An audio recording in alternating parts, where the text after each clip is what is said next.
নমস্কার বন্ধুরা, আমি শুভদীপ। আমার চ্যানেলে অসংখ্য অসংখ্য ধন্যবাদ আসার জন্যে। আর আমরা আজকে একটা নতুন চ্যানেল নিয়ে এসেছি, সেটা হচ্ছে শুভদীপ ডিফল্টার ব্লগস।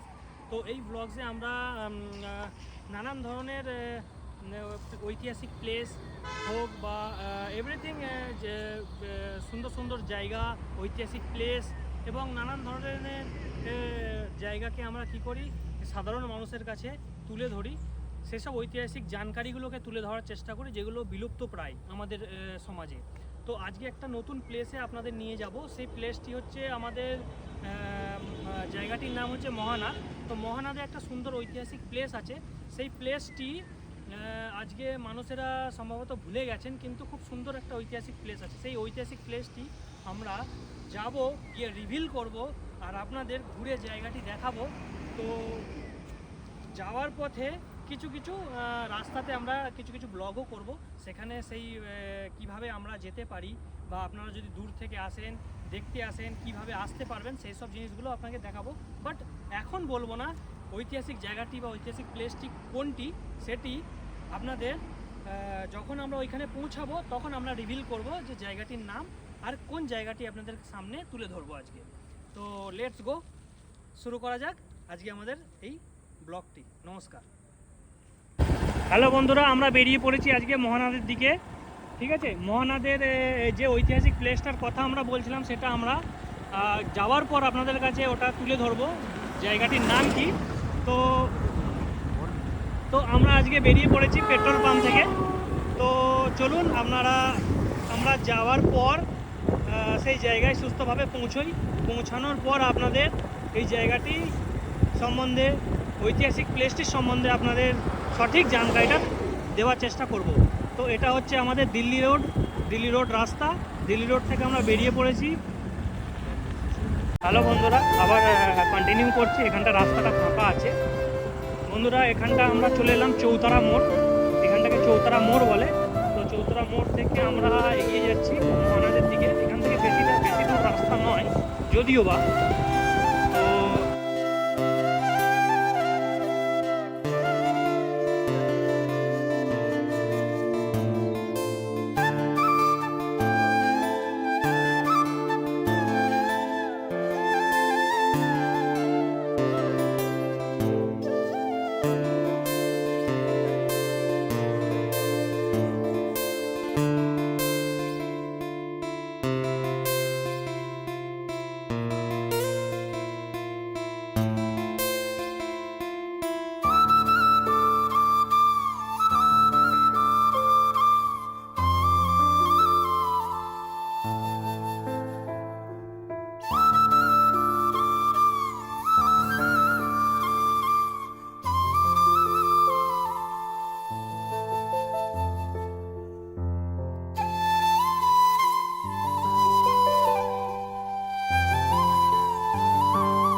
বন্ধুরা দেখতে পাচ্ছ, এটা হচ্ছে একটা চালের মিল।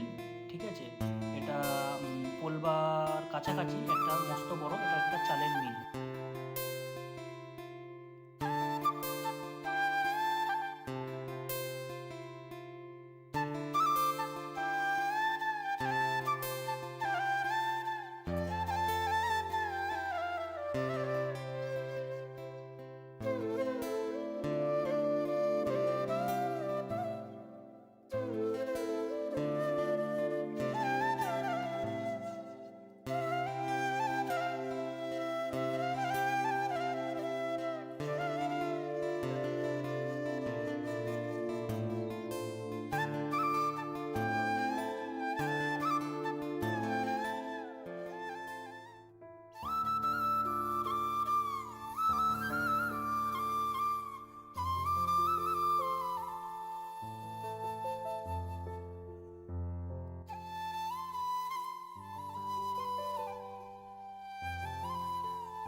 থেকে আমরা ডান দিকে বেরোবো, ডান দিকে ঢুকে গেলাম, ডান দিকের দিকে ঢুকে গেলাম। এবার এখান থেকে সোজা আমাদের মহানাদ, একটুখানি বেশি দূর আর নয়। সামনেই আছে একটা Colaba station, police station, Colaba police station, সেটাও আপনাদের দেখিয়ে দেবো।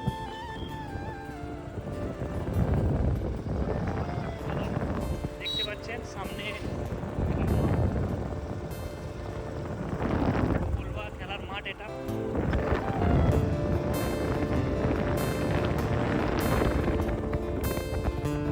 ডান দিকে দেখতে পাবেন কোলবা পুলিশ স্টেশন, কোলবা থানা, আমাদের কোলবা থানা। কোলবা থানাটা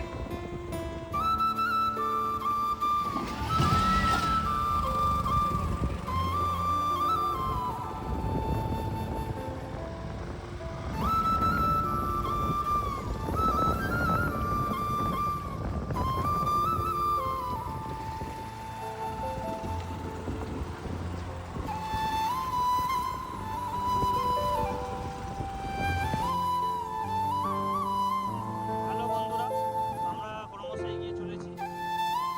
সুন্দর পরিবেশ দেখতে পাচ্ছেন, মনোরম পরিবেশ। আস্তে আস্তে আমাদের একটা বাইক আছে, এই বাইকের উপর চেপে আমরা এগিয়ে চলেছি। এই মনোরম সুন্দর প্রাকৃতিক দৃশ্যটা দেখতে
চাষের জমি।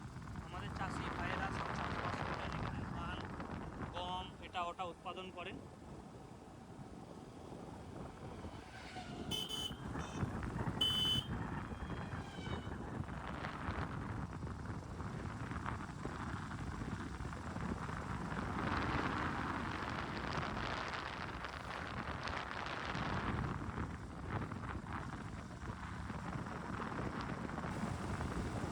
আমরা দেখতে দেখতে বন্ধুরা সুদর্শন মোড়ের দিকে চলে এসেছি। এটা একটুখানি কনজেস্টেড এরিয়া, একটুখানি ভিড়ভাট্টা এরিয়া আছে। এই মোড়টার পরেই আমাদের সুদর্শন মোড়, সুদর্শন মোড়ের পরেই আমাদের মহানাদ ঐতিহাসিক প্লেসে আমরা পৌঁছতে চলেছি।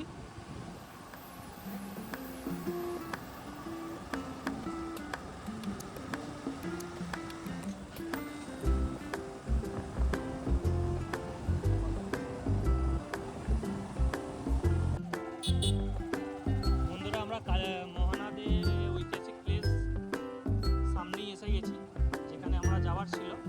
আমরা মোটামুটি রাস্তার ভেতরের দিকে ঢুকে গেছি। এটা সেই জায়গাটারই ছোট একটা শাখা রাস্তা, সেখান দিয়ে আমরা এগোচ্ছি। বন্ধুরা আপনাদের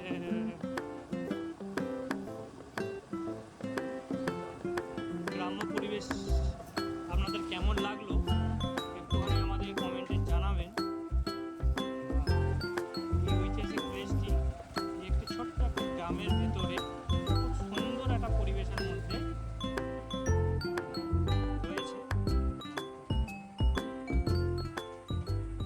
সো হ্যালো বন্ধুরা, আজকে আমরা এসে গেছি আমাদের মহানাদ কালীবাড়ি, ঐতিহাসিক একটা জায়গা।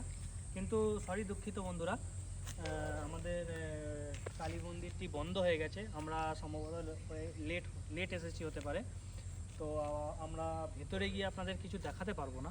কিন্তু ব্যাপারটি হচ্ছে আজকে আপনাদের কাছে নিয়ে এসেছি এই ঐতিহাসিক প্লেস, যেটি হচ্ছে মহানাদ। আমাদের একটি মহানাদ গ্রাম আছে, সেই মহানাদ গ্রামে এই মন্দিরটি কালীবাড়ি।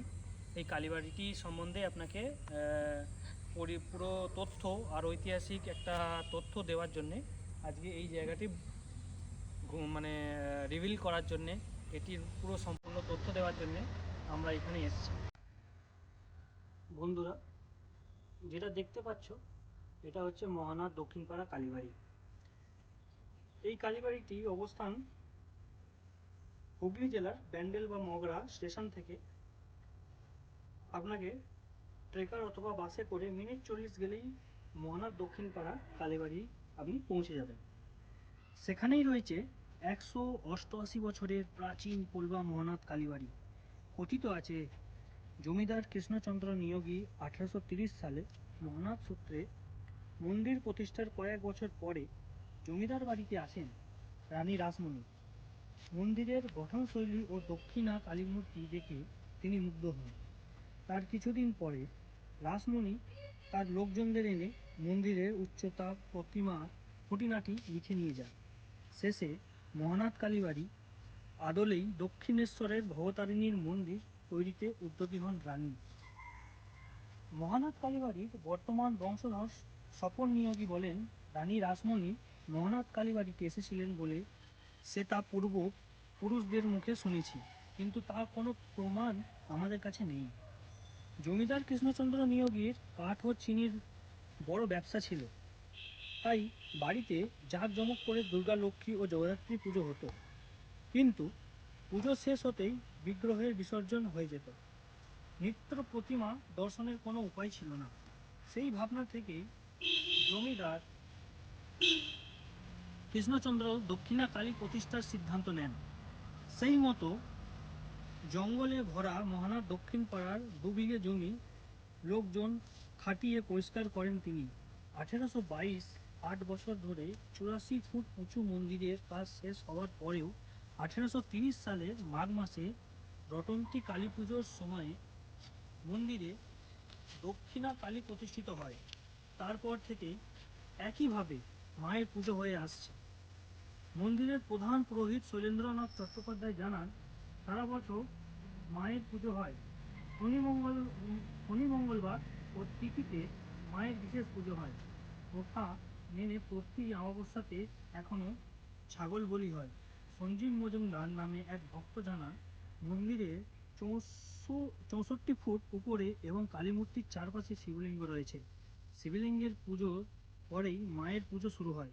মা খুব জাগ্রত বলে হাওড়া, হুগলি, বর্ধমান ও 24 পরগনা থেকে কাতারে কাতারে মানুষ ভিড় জমান। অন্যদিকে শ্রীরামপুরের মেলাবাড়িতে 120 বছর ধরে পূজিত হয়ে আসছে ক্ষেত্রমোহন সাধের দক্ষিণা ক্ষেত্রমোহনের কালী। কাকা হিসেবে ভালোই নামডাক ছিল ক্ষেত্রমোহন, তাই মেলাবাড়ির পুজোর সময় শ্রীরামপুর, রিষড়া, কোন্নগর থেকে প্রচুর মানুষ মেলাবাড়ির কালী পুজোতে ভিড় জমাতে। বর্তমান বংশধর গৌতম সাদের কথায় আগে মেলা বাড়ির কালী পুজোর একটা জৌলুস ছিল। কারিগরেরা আসতো, বাজি বানাতেন, সেই বাজি রাতে পোড়ানো হতো। এখন সব অতীত। মায়ের নিত্য পুজো হলেও আগের মতো জাঁকজমক হয় না। শ্রীরামপুর চাতরা মুখার্জি পাড়ার 54 বছর আগে মুখার্জি পরিবারের পুজো শুরু করেন ভুবনেশ্বর মুখোপাধ্যায়। সেই থেকে পুজো হয়ে আসছে। বাড়ির বর্তমান কর্তা সোমনাথ মুখোপাধ্যায় বলেন, পারিবারিক কারণে পুজো নিয়ে বাবার সঙ্গে মামা বাড়ির মৈত্রান্নৈক্য হয়। সেই কারণে বাবা নিজেই মুখোপাধ্যায় বাড়িতে পুজো শুরু করেন। আগে ছাগল বলি হলেও 2000 সাল থেকে আমরা বলি বন্ধ করে দিয়েছি।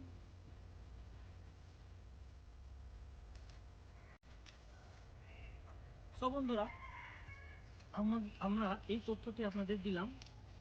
এই তথ্যটি খুবই গুরুত্বপূর্ণ আর ঐতিহাসিকপূর্ণ তথ্য ছিল, কারণ এই তথ্যটি সব মানুষের জানা নেই। এই তথ্য মানুষ আসেন, ঘুরে যান, ফিরে যান, কালী পুজো দেখে যান, কিন্তু মহানাথ কালীবাড়ির এই ঐতিহাসিক একটা তথ্য সবাই জানেন না। সব সব মানুষের পক্ষে মায়ের মন্দিরে এসে মাকে দর্শন করাটাও ভাগ্যে জোটে না। কারণ আপনাদের এই মহানাথ কালীবাড়ির যে ঐতিহাসিক একটি পরিবেশ কেমন লাগলো আপনারা কমেন্টে জানাবেন। আর প্লিজ প্লিজ প্লিজ চ্যানেলটি লাইক অ্যান্ড সাবস্ক্রাইব করবেন। আর নেক্সট ভিডিও এরকমই একটা খুব সুন্দর ঐতিহাসিকপূর্ণ একটা মানে ঐতিহাসিকপূর্ণ একটা জায়গা আবার একটা রিভিলিং করব, তার জন্যে একটু আমাদের ভালোবাসা দেবেন, আমাদের আশীর্বাদ করবেন, যাতে আবার একটা নেক্সট ভিডিও খুব তাড়াতাড়ি আমরা আনতে পারি। থ্যাংক ইউ, নমস্কার, জয় হিন্দ।